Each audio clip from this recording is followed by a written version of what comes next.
আসসালামু আলাইকুম। আশা করি সবাই ভালো আছেন। আমার হাতে এই মুহূর্তে দেখতে পাচ্ছেন Redmi 7 মডেলের একটি ফোন। ফোনটি কি ছাড়া কিভাবে সিম বেজের এটা খুলবেন? কিভাবে খুলবেন? এই দেখেন। খোলার মতো আসলে এরকম কোনো সিস্টেমই নাই। আসেন এটা আগে খুলতে হবে।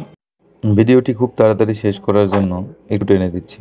দেখেন খুব সিম্পল একটা কাজের জন্য গোটা ফোনটি খুলে ফেলতে হচ্ছে। এইসব কাজের জন্য আসলে সেভাবে বিলও করা যায় না। যে টেকনিশিয়ান ভাইগুলো এই কাজগুলো করে তারাই বুঝতে পারে যে আসলে সমস্যাটা কি, কতটুকু খারাপ লাগতে পারে। দেখেন, এই দেখেন এটা ঢুকিয়ে দিয়েছে। এটা সম্ভবত কোনো একটা ঝাঁটার খিল-টিল হবে। এই দেন বেরিয়ে গেছে, এটাই সেই।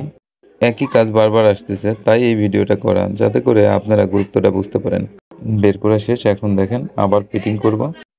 কি ছাড়া অন্য কিছু দিয়ে ট্রাই করবেন না, এতে করে আপনাদেরই ক্ষতি হবে। এই দেখেন কাজ হয়ে গেছে, আগের মতো আবার চলবে।